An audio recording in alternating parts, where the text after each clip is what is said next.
What's going on, people? Welcome back to AFTV. We are standing outside Emirates to preview the first Emirates Cup game. It's Arsenal versus Villareal, a 6 p.m. kickoff. Now, I would have a poem. I'm not doing it yet. It's pre-season. Get rid of that. So where's your mic? Yeah, where's your mic? I mean, these men are cutting down. I didn't think it's in the microphone department, but here we are. I didn't even realise until I looked around. I was looking if you had a mic attached to you. Hands free, no mic attached, no handheld. We're just out here, man. So you just rolled up I and got a mic. So, stood. Yeah. But yeah, we've been selected to hold the mic today. We've been selected. It's special for this big game. Emirates Cup game versus Villareal. Boys, let's. Do you know what? Actually, the first place I want to start is: do you look at this game more seriously in build up to the start of the season or the pre-season tour? The reason why I say that, big game against Tottenham was a big game, a lot harder in my opinion and tougher competition. But this game is closer to the start of the season. So what are you looking at more for what you're going to see in the 11 and style of play? Is it more these games or what you saw on pre-season tour? I don't think it matters. I don't see a difference between them. I think you're looking at more fitness and readiness. Like, you're more concerned if the performances look bad nearer at the start of the season. Okay. But I wouldn't say one's more important than the other, because I think they were arguably bigger games in Hong Kong and Singapore, especially against Newcastle and Tottenham. I think they were the bigger tests, and I think it was a mixed review. I think Newcastle, we looked ready and we looked good. I thought we looked fit. We played some good football. I think against Tottenham we looked stale and the same old. So I think really what we're looking at is just an improvement really on that, and hopefully some new ideas. But I'm sort of, with every passing game, and I mean that from last season, the season before, I'm not really expecting many changes now. That's the game plan is the game plan. I'm just hoping we improve. And then for you, Turkish, is there any difference to that? Are you looking at this game more so than what you saw on pre-season tour? I mean, it's definitely tough competition, what James said there in pre-season tour to what is on Wednesday night.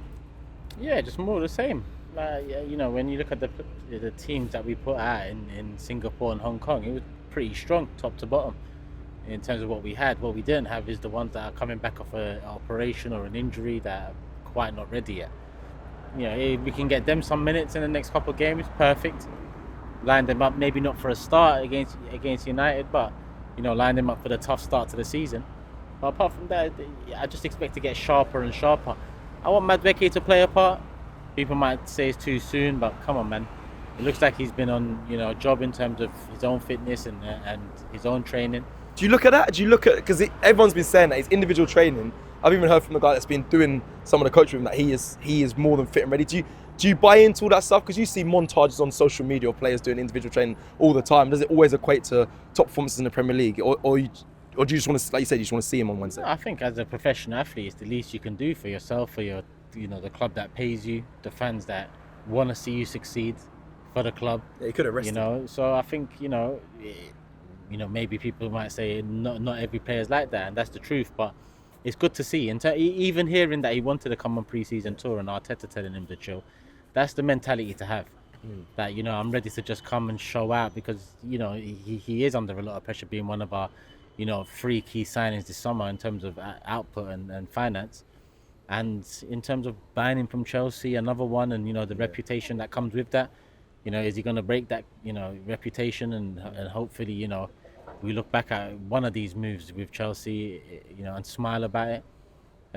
But yeah, he's the one I'm mainly looking at, and everyone else just get sharper. I mean, as Arteta as well, get the tactics working in terms of Gyökeres and how we're going to play with him, and Zubimendi and Rice probably didn't play enough in the pre-season tour together. So I'm expecting a strong outfit for both games. Yeah. But yeah, I'm intrigued about Noni.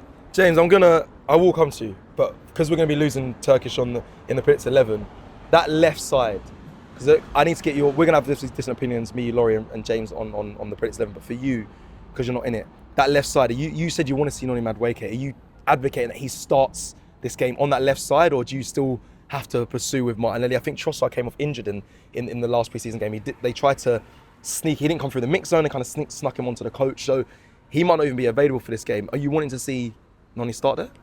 That left side's a problem. Depends how ready he is. If the team say he's ready to start, then I would give him a start, but I doubt that he is ready to start. So with Trossard out injured, it's Martinelli starts, and he has another chance to give himself something, find some sort of spark, and then we see Noni off the bench. Are you still sticking with Martinelli? Do you think your chances run out for you in your head personally, or is it listen, the season's started, I can't write him off yet? Well, I've been advocating for a new left winger since January, so I know left wing is a problem for us. Trossard that injured on top of it, it becomes a bigger problem in my opinion. So hopefully this Eze stuff, there's some legs behind it and they get moving with it. But yeah, Martinelli by default right now, not by performances. Yeah. Okay, James, for you, will you be disappointed if you see Arsenal, I don't know, play lacklustre in the sense of they might concede? Because for me, I look at Villareal's results. In their last 5 games, they haven't won one in there, and all their pre-season friendlies, they're yet to find a win. They drew against Leeds 1-1 in their last pre-season friendly.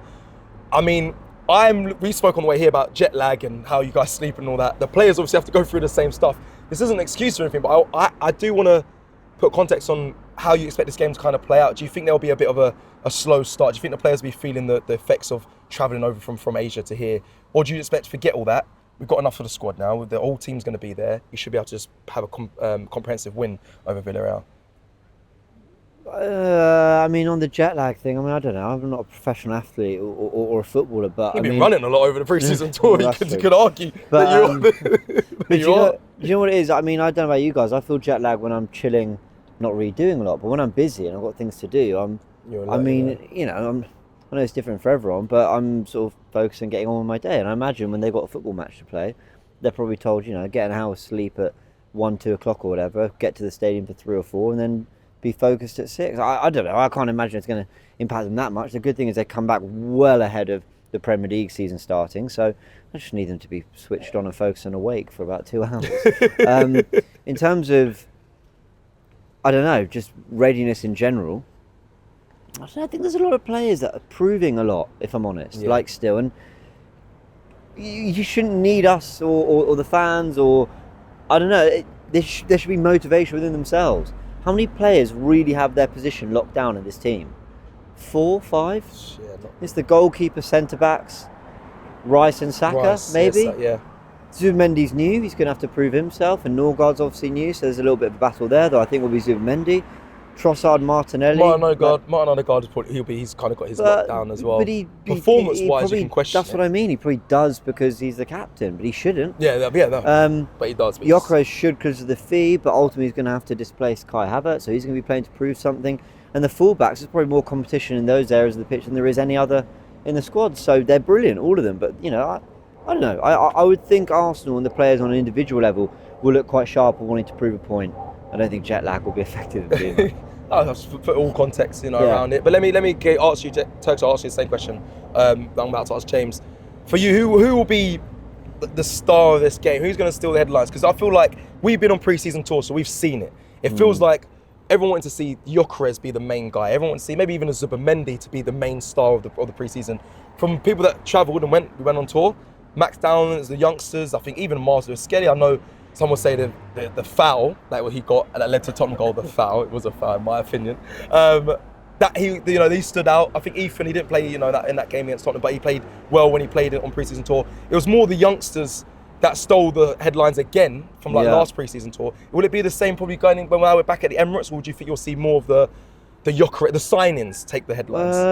It was fascinating the amount of minutes that Arteta gave Dalman. I think it was about 30 minutes in each game. Yeah. Or maybe 20 minutes against Tottenham. But that was really interesting because it suggests that this isn't just a guy who, he wanted to take on tour, give him that experience because, he hasn't signed a professional deal and there's a lot of interest around him. It suggests he's done it because he really thinks he deserves minutes on the pitch. And I think from what we saw, he does deserve some minutes on the pitch. But the Emirates Cup's next week. That's the weekend one. This is just a friendly. Yeah. These Emirates games, I think, will tell us a lot about whether he really is in Arteta's thinking. And if he does bring him on, then Dalman is going to be someone who steals the show because, he's 15 and he's lighting the place up. But I think you want to see Gyökeres. I'd like him to start one of these games. We'll obviously talk about in the predicted 11 whether we think he will. And Zubimendi, I think, needs to be... We need to start to really work him into that midfield of Rice and Odegaard because they haven't played together as a 3 yet, and he's barely played with Rice in the same midfield. That just doesn't feel right to me. So hopefully they get some key minutes, and I think if they do, I think someone like Zubimendi will shine. Yeah, and I think it's be interesting to see who really does capture Wednesday night's game. And you're right, apologies, pre-season friendly. They're the Emirates Cup game against Atletico Bilbao. Turkish, same question for you. I'm assuming you want maybe one of the signings to steal the show, but will it be that story or will it be the youngsters again? Do you think? I don't even mind really. Yeah. I don't even mind either way. Because again, our squad's not looking as bulked up as I believe it should have been after the reasons and/or excuses last season. How many more you need? Are you still saying 2 more? Yeah, I'm still saying 2 more. We've had 5 out and 6 in, so it's 1+ from last season. If we're not taking into account the Lokongas, Vieiras, Nelsons who weren't part of it, or they might be the bulk up, in terms of the numbers. I don't know, but that would be that wouldn't, fill me with any optimism. Lokonga returning, not going to fill you optimism? No. Did you know? You got a welcome video for that. For Lokonga? No, I didn't. To be fair, I still thought it started. Thank God. That'll be getting replayed a lot. Yeah, it would be. But yeah, like this, it is what it is. Just everyone gets sharp. I've mentioned Madueke already. I'm interested to see him. I wanted to see Gyökeres probably start the Bilbao game, maybe get more minutes off the bench in this game. And in general, the new signings are the ones you really, tune into pre-season for. That's, Zubimendi too, in terms of not playing enough with Odegaard and Rice, well, all three, and Rice in particular. You want to see more of that in the next 2 games too. So, yeah, a few players. It's going to be interesting to see what Arteta goes with. I'm honest. Our Predicts 11 video is obviously going to be out soon as well. That'd be good to debate that. But I don't know. I asked you a question of, you probably want to see the new signings more than the youngsters that have come through. Granted, listen, I enjoyed watching Max Down, Thrive and Mars and Ethan and all that, but you want to see the new signs. I'm sure many people do. 2 ex-Arsenal players coming back to the Emirates. I see you all looking at me a bit. One being Denis Suarez in the squad, potentially. The other being Nicolas Pepe. He was a big fan. Pepe, really, I wasn't a big fan, but I was of the signing by the end of it. I mean, I could understand how it turned out. But yeah, it is what it is. Revenge arc for him, maybe? Would he be looking to come to show him Arsenal what he missed in pre-season friendly? I don't know, I kept up with his career. I heard he was with, what's her name? That girl, the I shouldn't even say this. I forgot her name. Yeah, one of the female rapper side, yeah. Female rapper? Is that her? Female? I don't. Oh no. I don't know who was with. I looked up in my eyes and nodded. He said he doesn't know. Yeah. Anyway, but Nicolas Pepe returning. He's likely to start in this game. Not a clue. No, don't worry, we'll Google her for you later. Right. I'm sure you will. But yeah, Nicolas Pepe, Denis Suarez, probably won't play Denis Suarez, but Nicolas Pepe returning back to the Emirates. Yeah, good. I always liked Pepe. I didn't love him, but I thought there was a talented player there. People forget, I think at the end of 2021 season, we were shocking. We finished 8th for the 2nd season in a row. Yeah. I think a lot of people were giving him player of the season, or the second half of the season. He was getting a lot of love. He had a lot of goal contributions. Yeah, but I thought he played quite well on the left for us actually, which is weirdly how we might use Madueke. Look, he was a £72 million player that didn't work out, but a big part of why he didn't work out wasn't just his performances, but because Bukayo Saka emerged. So I don't think anyone can kind of reflect on whether Arsenal did the right thing moving on from Pepe or not. Maybe he was better than we saw, and maybe we could have done more to get the best out of him, but at the same time I don't think he was quite good enough. And the fee was ridiculous, but whatever, it happens. Our clubs get them wrong, so it's not the end of the world. He was a talented player. I do think he showed that in his time. Yeah, he wasn't Arteta's guy. I feel like Arteta just didn't like.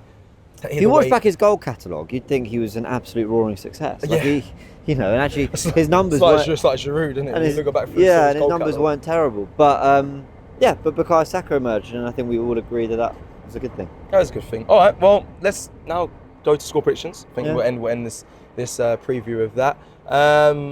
Let's start with. Go on, James. You start kicking out. 2-1 Arsenal. I don't think we'll concede. Okay. Yeah, I don't think we got many goals in us either. That's a worry. We just signed a striker, and I don't think he's going to start. We'll talk about it in the Predicted 11. Yeah. But I'm going 2-1. 2-1. 3-1. 3-1. Sorry, Arsenal goal scorers, just quickly. I just want to know. I don't know. Let's hope Gyökeres gets one. okay. And a Kai Havertz double. Yeah, that's the thing. I think I asked that because, again, you said you don't see goals in the game, and that's a worry because everyone's been screaming we need a striker. You said obviously Gyökeres might not start, but even with him starting that cameo, do you know what? I'm not even going to criticise his cameo of that 10 minutes because I think people went overboard on that online. I think that's really harsh when a player that kind of didn't really touch the ball got absolutely demolished online, which I think is ridiculous. So we'll leave that for now. We'll get into that Prince 11. I think I'm gonna go 2-0. It could be 3-0. I'm gonna go 2-0 Arsenal. I think this will be quite comfortable. Villarreal, like I said before, haven't had a good pre-season. I think we are just a better team, like wholeheartedly than what Villarreal are. So be interested how it plays out. Let us know your score predictions in the comments below. Like the video on your way out. And people, we're back on home turf. Take care.